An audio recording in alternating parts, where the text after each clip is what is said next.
Today, we'll take a jungle break and subject it to a process both meticulous and arguably deranged to create something hyper-real. Through unnecessary precision and clinically disturbing attention to detail, we will rebuild the break's original architecture, not to imitate the original, but to extract its DNA.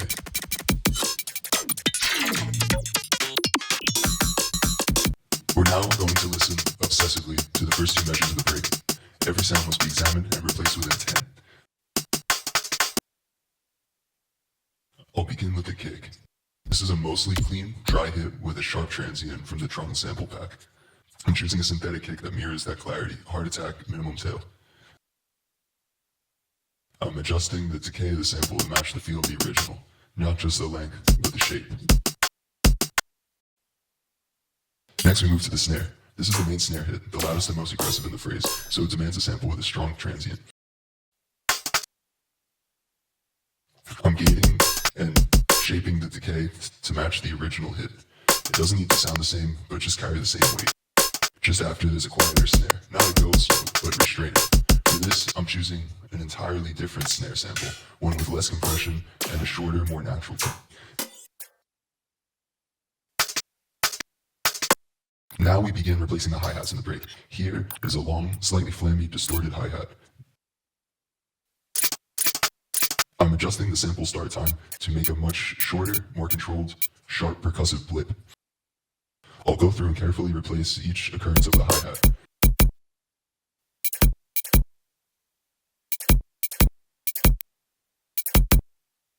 It's important to recognize that many of these sounds are layered, stacked with kicks or snares. Hi-hat is not always alone.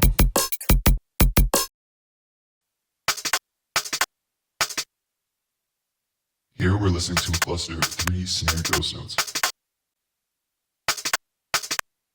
We'll replace them using the smaller snare sample, but instead of relying on volume automation alone, we'll adjust the sample start time, shaping each hit to mimic both the transient and the perceived loudness of the original. The first ghost note is significantly quieter than the second. For that one, I'll shorten the attack, cutting deep into the transient. These variations are microscopic, but they matter. It's in these ghost notes that the illusion of life is preserved.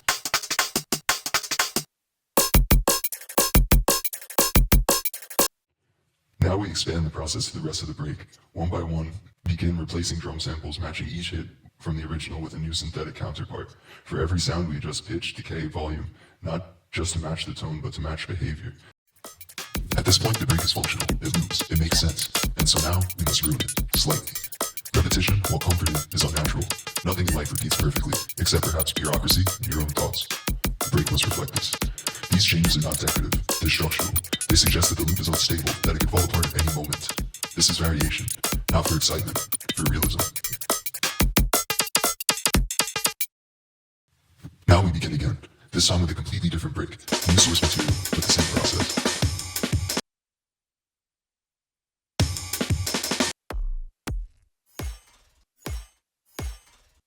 Like beat juggling or reconstructing a second body from the same anatomical blueprint.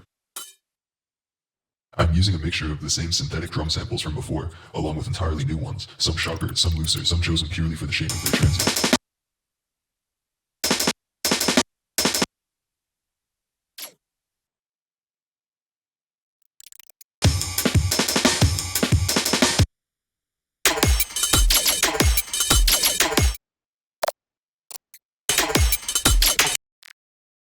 The rhythm of the new break is similar to the first, but not identical. This is intentional. The goal is to create natural variation. Something familiar, yet subtly unstable.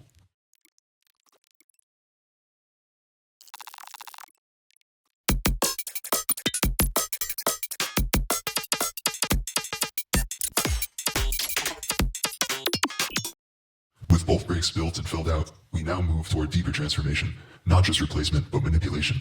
Rather than slicing up a single audio loop, we have multiple drum tracks, layered and separated. This gives us surgical control. I copy the first 4 measures and begin to restructure them. The snare becomes a repeated fragment, grouped in 3/16 notes, a dotted eighth. Repetition of 3s and 2s create tension. Groupings that loop over the bar line cause the rhythm to stagger, then realign. The result is syncopation that feels both mechanical and unpredictable.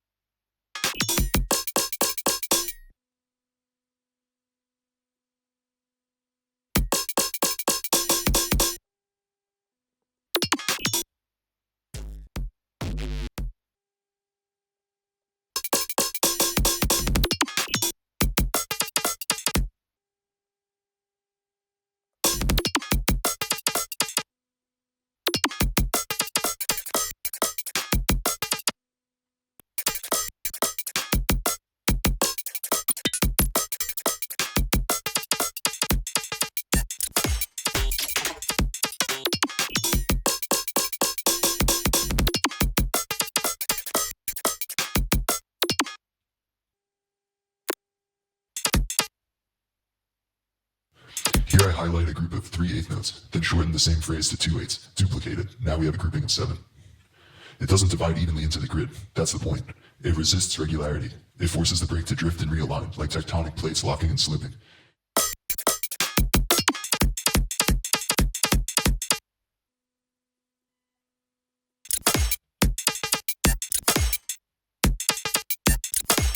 As we continue copying and pasting the fragments, we introduce tiny mutations. Each version of the break should differ from the last, not wildly, but perceptibly.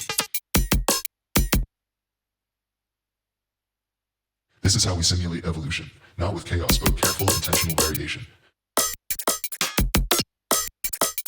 We are warping the DNA of the original rhythm, splicing its parts, stretching its limbs, and letting it speak again in a new, disjointed tone.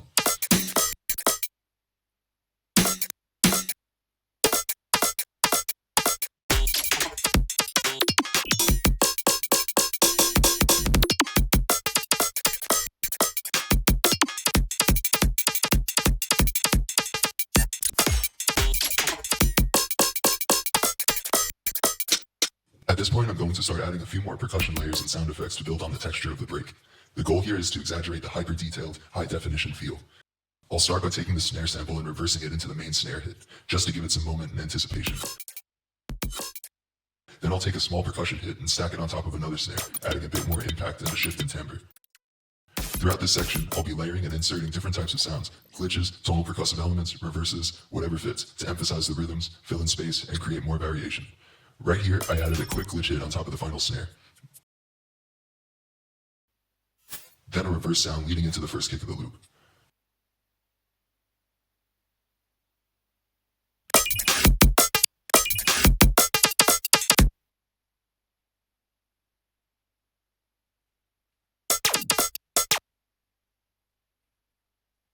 These kinds of edits help the break feel more animated and unpredictable. You can also use these extra sounds to write completely new rhythmic phrases, parts that weren't in the original break at all, but still fit the overall flow. This part of the process is about decoration and exaggeration, enhancing the rhythm without overwhelming it. The end result should feel dense and expressive, but still intentional.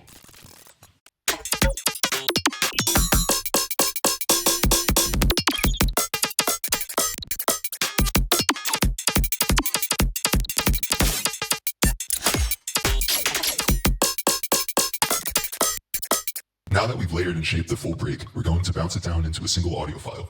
This is where the process shifts, from micro to macro, detail to form. The stage is closer to traditional jungle-style break chopping, but instead of looping one-bar phrases, we'll explore ways to organize the break in more unusual and subversive patterns. I start by highlighting a section of 5 quarter notes, 5 beats total. I've labeled it 5/4 and duplicated it. On the second pass, I insert a small chop in the middle and add a few stutters at the end. So now we have 2 bars of 5/4, first the original, then a variation.